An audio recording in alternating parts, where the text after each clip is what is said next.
The Black Hills have experienced an abnormally dry winter this year. Because of this, the U.S. Forest Service hasn't been able to burn a large number of slash piles. Madison Newman learned how this dryness could possibly affect the summer wildfire season. If you drive around the Black Hills, odds are you've seen piles of tree limbs scattered throughout the trees.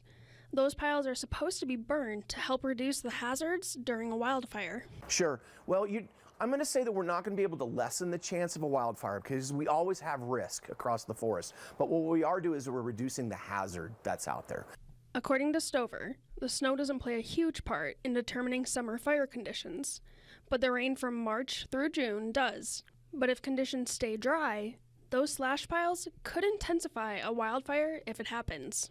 Sure. I mean, in the short term, if a wildfire were to impact an area with piles, it certainly can increase intensities. It can cause us fits, that's for sure. It can cause problems.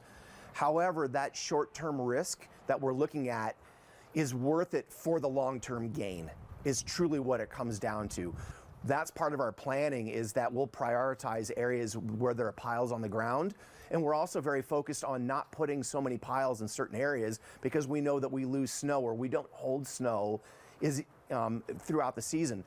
Burning of those piles done by the Forest Service or another agency has a lot more planning and safety precautions that go into it than private burnings, which, if not taken care of, create a higher probability of an uncontrollable wildfire. Private jurisdiction is a little bit different. Folks have to go to work, right? They can't necessarily pay attention.